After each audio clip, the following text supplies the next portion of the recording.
No dog sold or raised for illegal purposes. This is a historical and entertainment-based channel. Viewer discretion is advised. Oh, yeah. Episode 6, we in it. Yeah. Alien and BS, the champs from the West. Who is the most influential bloodline in Europe? Prime breeding years in dogs. Is there such a thing? Let us analyze the evidence on this episode of Bulldog Court. Bulldog community, please rise. This is your host, Get a Hold James, because we got to get a hold of the game. Court is now in session.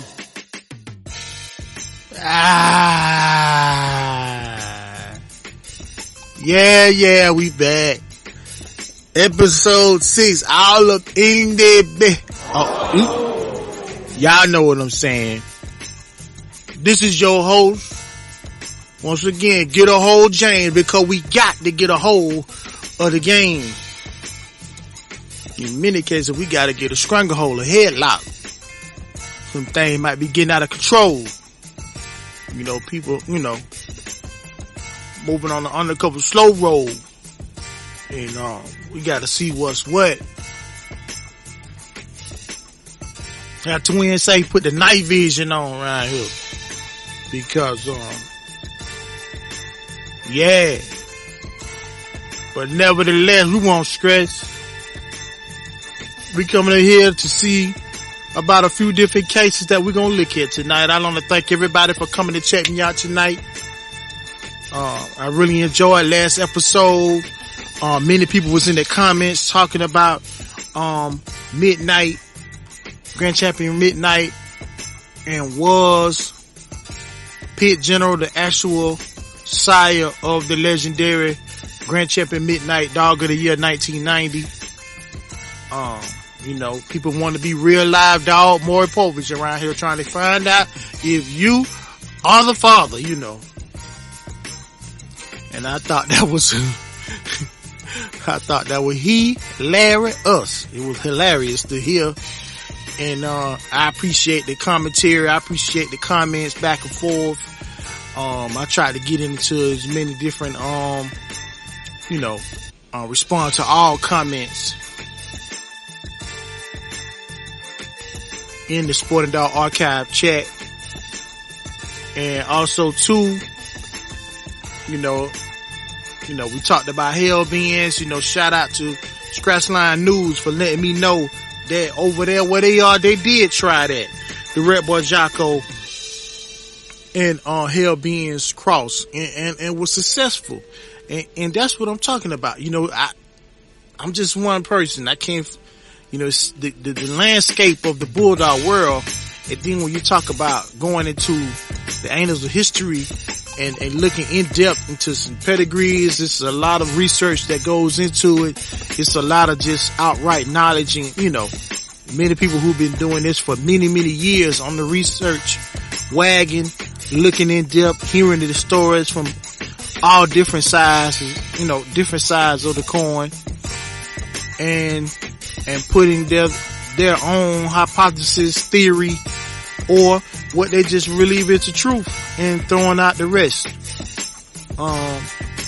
So I appreciate him for giving me that insight on some stuff that was going on in their direction that I thought what should have been going on in a lot of different places. And maybe it was, but it's just good to hear that, hey, we experimented with that bloodline as well.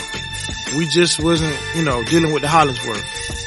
So it was good to know, man. Shout out to SLN, man, Scratchline News for that. So before I begin, I have to say this every episode. I am not the judge nor jury, for it is up to you, the Bulldog community, to decide which way the tide may roll. So let's get into it. So we're going to get right into this first case. Alien and BS. I gotta say BS. That wasn't his name, but his name was Bull, Ish. the two brothers from out the West. You know, the White Dogs from the West, two champs, made a very profound impact out West. In certain areas, very much still prominent in the now, you know. A lot of people out West, you may see people up in the Midwest using the Alien and BS, or they may use, I believe what might be his half brother, Steve's Mighty Dog. Another one.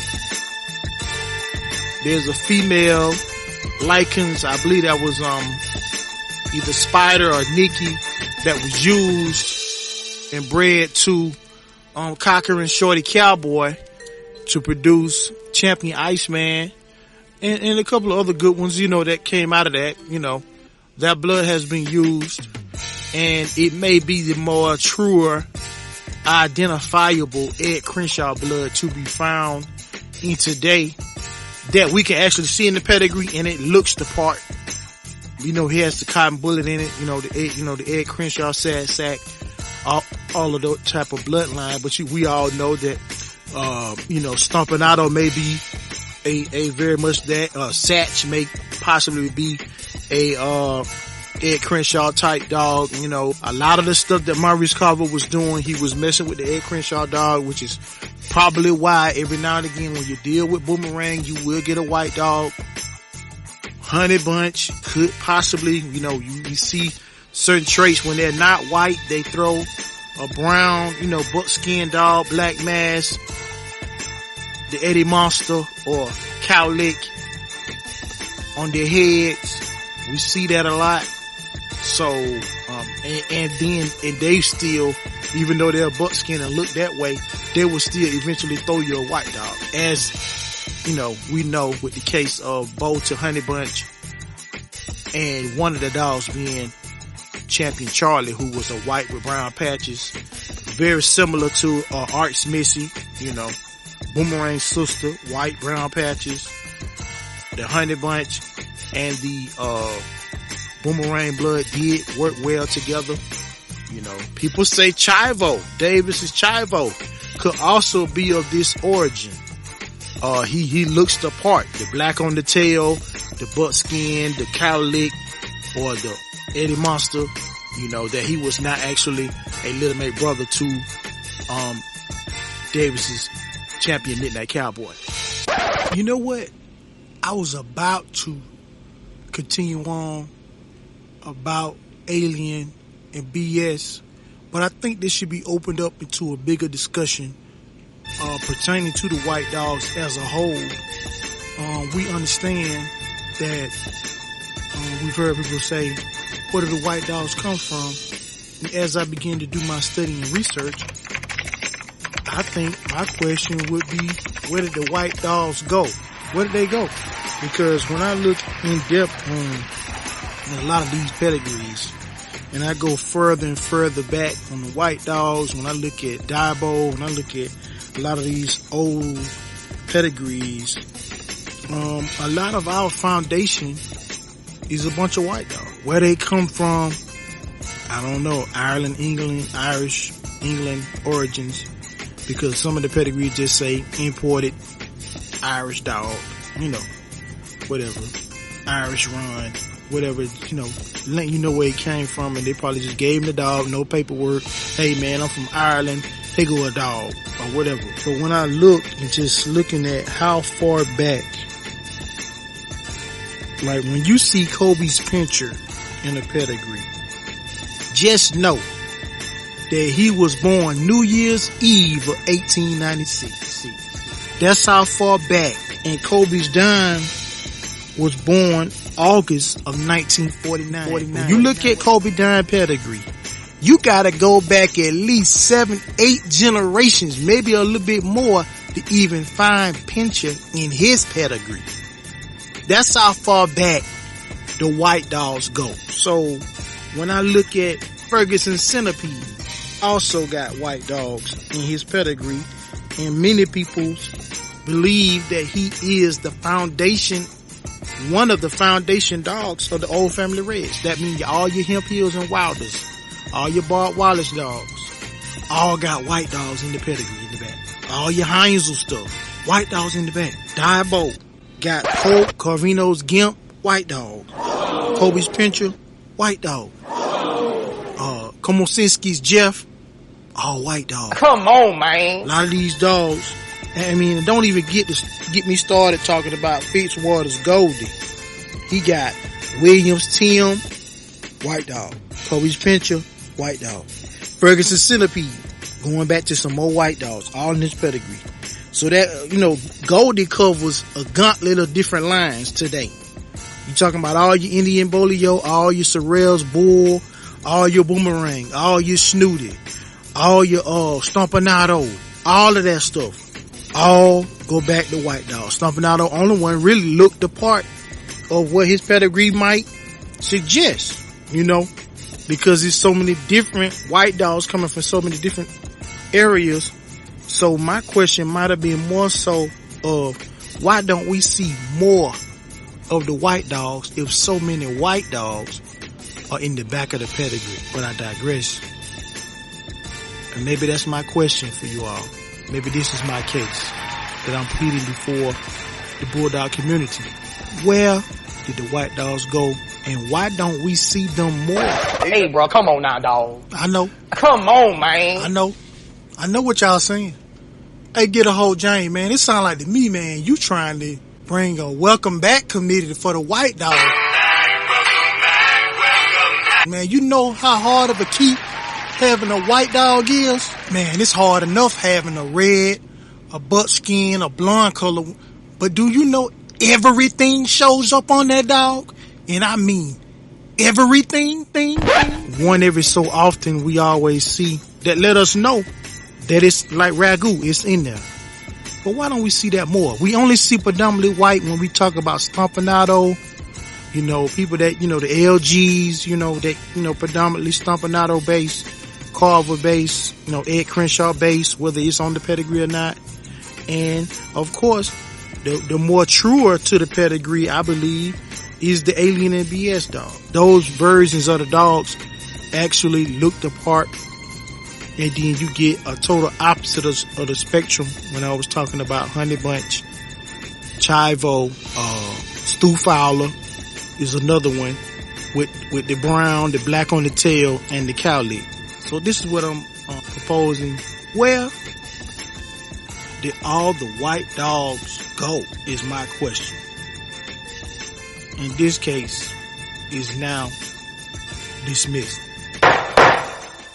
We'll get back to the show after these important messages. Check out one of the best dog talk shows out here, Bulldogin with Bo, on DogmanTv, Thursdays and Sundays, 7 p.m. Central Standard Time. Shout out to his co-host, Nonstop. And now for our second case. Who is the most influential bloodline in Europe? Let us get into this. Several names come to mind. You may have your own personal favorites. Those of us who are, I guess you could say, pedigree savants who have studied across the waters, maybe seen a thing or two via video or what have you. And I'm gonna just keep it real with my people in Europe. They don't want me to tell you this. Some of y'all, they don't want me to tell you this, but some of them say y'all dogs ain't nowhere near American standards. They really, I mean, you ain't supposed to, you know, run back and tell them, but I told y'all, you know what I'm saying? I mean, if I'm gonna be charged with something, I'll be charged for running back and telling y'all what they said. See, I didn't say that.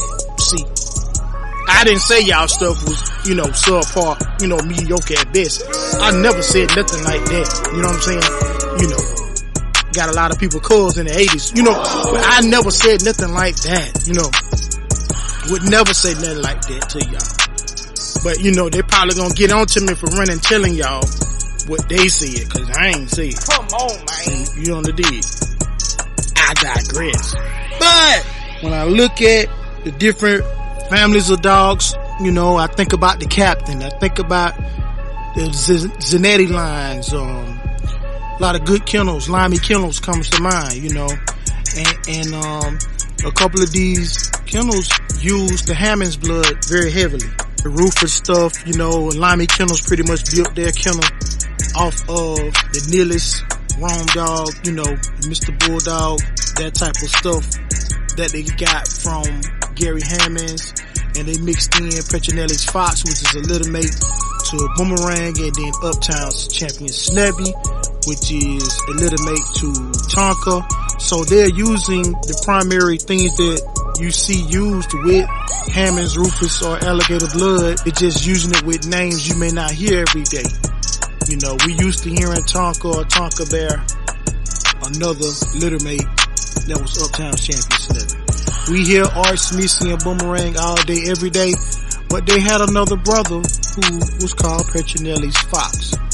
So you may not recognize some of the names, but you'll recognize the pedigree and the dogs, you know, in that particular bloodline. So, you know, you also see the Hammonds in the Boogie Boy, Grand Champion Boogie Boy line of dogs. You know, somebody might select him as one of the most influential bloodlines over there. You know, it could be the Snooty 2 blood. You know, that came from America, I think probably in the 80s. He was called Baird's Snooty 2. That blood is behind the Dolman Villy blood, so that might be an influencer. You can also find that Villy blood in the Croator dogs, you know, with the Mayday mix. You know, you can find that with those dogs. Also too, I'm a Georgia boy through and through. I'm very biased when it comes to something like this. I'm gonna pick the Black Muck, you know what I'm saying? Just cause of his top side. He's heavy, Bristol's Herschel, you know what I'm saying? Stone Mountain style, you know, real Georgia bred, you know, Snooty, Boomerang, Sax Bloody Sunday mix. That, you know, Dr. Kimsey Woods cooked up. You know, it did its thing worldwide.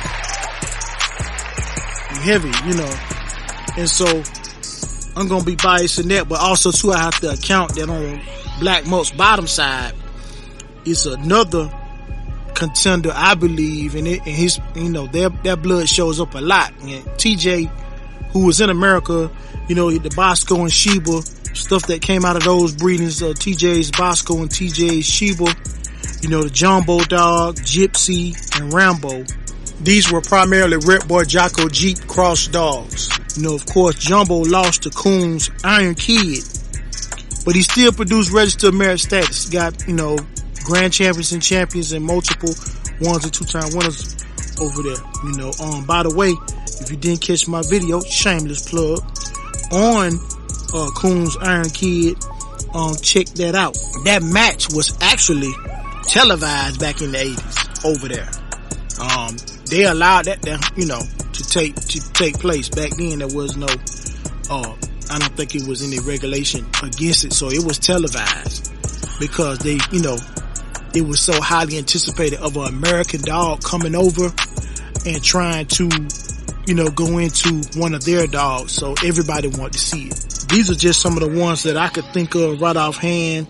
Domains Villy also produced a dog called Thor for the Captain. And man, if you don't know who the Captain is, I know people talk about Zanetti, and that's, you know, shout out to him because he's up there in my book as one of the all-time greats in the world, you know, for just the world. But the Captain, man, the Captain, I'ma just step back and let you do due diligence and study the Captain, man. Used a lot of Mayfield Sunshine, you know, similar to what you might see in America, and outstanding work, man. Several champions and grand champions, man. Too many to even start the name. You know, I seen a poster one time years ago, and he had like 20 some odd champions like stacked up on a poster, like all different directions and stuff. Nevertheless, you know, I'm gonna leave it into the Bulldog community's hand. You know, what do you think? Is it somebody I left out? Is it a particular bloodline strand a particular family over there that I didn't call out. Okay, shout out to the Balkan boys. What was I thinking about? Shout out to the Balkan boys. Well, that's the foundation of the Disney dogs. You know, that he changed hands, but he was called on the Balkan boys Black Disney. I think he was a champion, but he's a registered mare also too. You know, many of those dogs went on to produce other good dogs, and the Disney line is still out here, you know, over there today. I don't know about over here, but out there today. When I mean over here, cause somebody in my comments saying when I say America, they don't know which America I'm talking about or something like that. They don't know if I mean North, South, or Central America. And they had, you know, made some kind of snide comment about, or does my arrogance, show. And I'm like, you kind of directionally sensitive, ain't you? Get a map and find it. Do your research, do your homework, shawty. You know, but whatever. Anyway, I'm leaving this into the Bulldog community's hands. Who do you think has the most influential bloodline in Europe? And this case is now dismissed.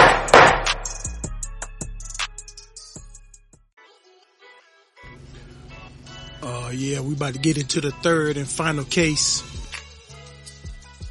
Prime breeding years in dogs. Is there really a such thing?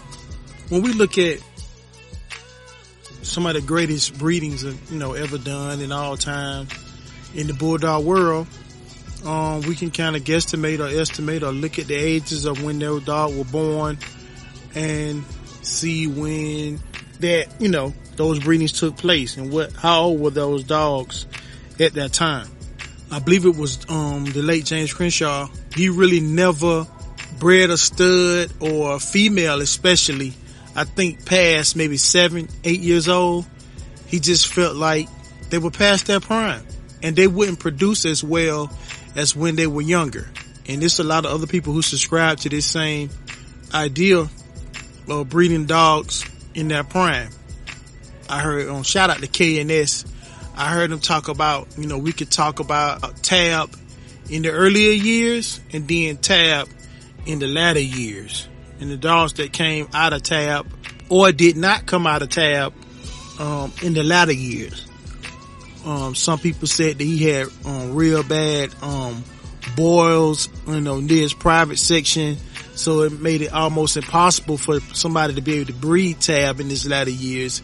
He had some kind of illness that he developed, so White had to been breeding to another male, maybe one of his sons perhaps, or something to that nature. But the dogs were different.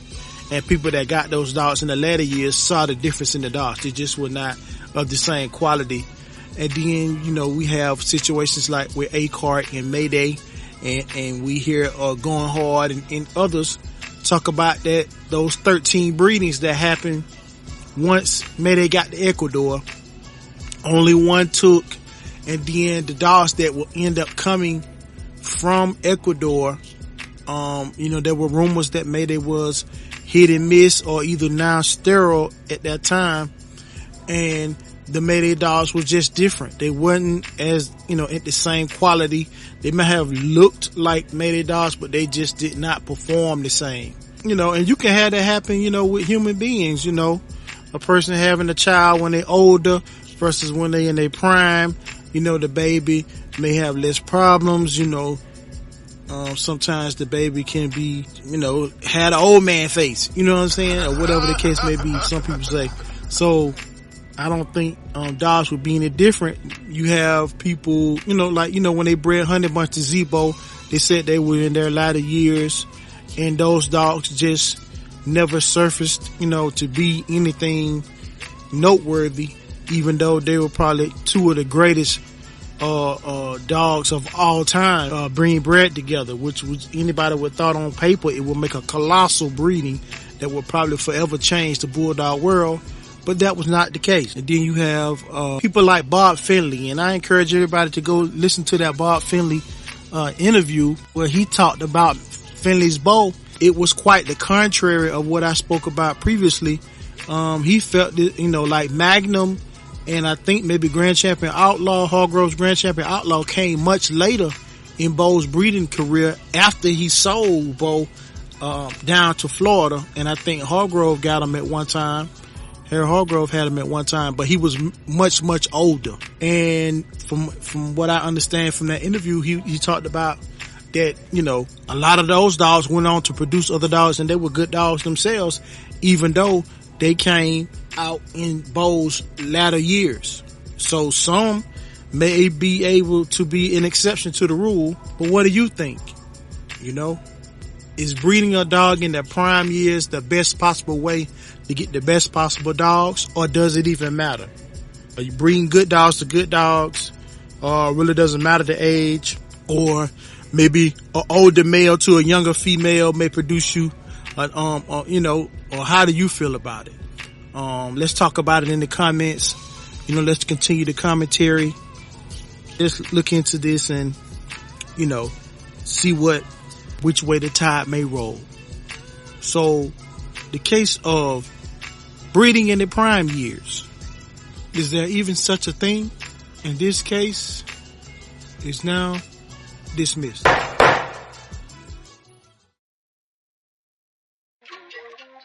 And now it's time for my closing monologue. Like I always say, make your next move your best move, but move strategic, like a chess move. You know, y'all walk them hounds out. You know, y'all strategize, you know, plan out things for your next breeds. You know, I'm looking forward to seeing what y'all come up with. However y'all do it to the best of your ability, man.